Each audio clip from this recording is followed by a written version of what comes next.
Welcome. My name is Kyle Cowan. I'm an investigative journalist at News 24. I'm here today with my colleague Jeff Wicks to bring you the latest installment of Reporting Notes, where we try and take you behind the scenes, delving a little bit deeper into our investigative reporting to give you a glance, a glimpse of what we do on a daily basis. Jeff, welcome. I understand that we're here to talk today about your latest story about Vusi Cat Matlala and a tender that he won from the police. But I want to take you a step back. I want to go a few years back on the timeline.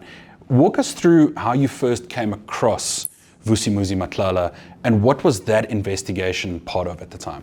Thanks, Carl. So Vusi Cat Matlala first came up in our Tembisa hospital investigation, and truly Babita Deokran was the first person to put Matlala on anyone's radar, because when she filed her report into suspicious transactions at Tembisa hospital 3 weeks before her assassination, on a list of 217 possibly fraudulent suppliers, Matlala had 3 shell companies that he was using to trade with the hospital. And we placed him as part of a distinct syndicate which was in operation, and that's now been confirmed by the SIU. So Matlala was no stranger to state procurement, and his brushes with that space stretch back several years. But that brings us to the present and his new foray into tenders, specifically from the police themselves.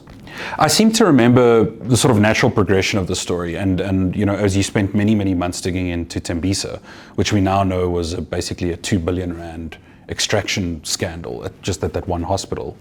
But Vusi Matlala, I remember the day that you became aware of the fact that he had won this tender from the South African police. It was 360 million rand. What was that tender and what was it for? So he, in June of 2024, through a company called Medicare 24 Tshwane District, and it's a company that we hold was specifically founded to target this tender. He went on to win, or he bid for and won, this 360 million rand health services tender from the police. And in this tender, it was a 3-year deal, and it was to provide all manner of occupational health services, whether it was pre-employment medical screening or ill health retirement, all manner of different services. Injury on duty. Injury on duty. And this is for 180,000 people employed by the SAP. So it's a massive contract and requires a national footprint. And what was so surprising about his tender win was that Medicare 24 Tshwane had only been in existence for 4 years at that stage. It was a minnow entity. That's what we've been calling it in our stories, because that's really what it was. It had an annual turnover of less than 100,000 rand. We know that from its filings. And it was operated from a Boksburg strip mall. And I mean, those were amongst the red flags that initially appeared to us, was saying, well, how does this happen? How does a company like this, with no footprint, no tangible track record in this industry, beat out a JSE listed insurer like Metropolitan, who also bid for the tender and had previously won it? So that said, that was the prism which we viewed this windfall when we first understood that he'd won the tender. And within several months of investigations, the cracks started to show, and the red flags became, glaringly apparent. Another red flag that particularly stands out to me in this is that he was under active criminal investigation by the South African Police Service, or at least by elements of it, when this tender was awarded. Do we know anything about whether that... It obviously wasn't a prohibitive factor in him winning the tender, but did that ever come up in the discussions? Was there ever a moment when someone in the South African Police Service said, well, hold on, I don't think we should be doing business with this guy? Well, that's the poetic irony of this whole thing, is that he wins a nearly R500 million tender from the same organization that's investigating him for procurement fraud. So that joke writes itself. But, maybe if I can start going through the timeline. So we first report on his tender windfall in December. What that triggers is an internal audit of the process to award it. And at the end of January, a confidential draft audit report became available to us, and we got our hands on that. And that basically set out chapter and verse exactly all of the issues with this tender. It wasn't advertised for the requisite time. There were flaws in the way in which the committee sat and deliberated. And something that auditors honed in on is exactly that. The fact that he'd been publicly named by News 24 as regards his dealings with Tembisa Hospital, and that was never discussed, or it didn't cross the minds of either the Tender Evaluation Committee or the Adjudication Committee. Wow. And it should have, because, I mean, that's cursory due diligence. It's the very lowest bar. It's a Google search and his name would have come up. And there's no scenario where someone could claim that he was hiding behind layers of company ownership. That's not so. Medicare 24 was directed by himself. He was the only director of that entity. So it was there to see, and now the questions as to why the SAPs didn't see that are becoming more and more pressing. And then, okay, but eventually they do get to a point where they say, okay, well, this tender shouldn't have happened. We need to actually review this process or cancel it. And a report is actually given to the National Police Commissioner, Lieutenant General Fanny Masemola. What does Masemola do when he's confronted with this report?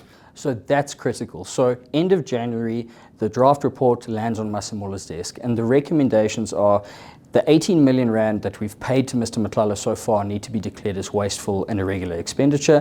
And the second is to cancel this contract because there are material irregularities in the process. Now, what Masemola does next, or rather didn't do, it falls into sharp focus because for 103 days, he did very little, if nothing, to advance the cancellation of this tender. Only 3 months later was this deal eventually cancelled, but not before Matlala was paid another 30 million rand. So that compounds the loss to the taxpayer. Now the taxpayer bears a loss of 50 million rand for a tender which is essentially scrapped. And now the police are operating on a basis where every single instance in which a service like this is required, the police must go out and source 3 quotes while they re-advertise and try and award this tender again. So again, it's the taxpayer who suffers, and certainly it's 180,000 staff members of the SAPs who are now without occupational medical health services, which they desperately need.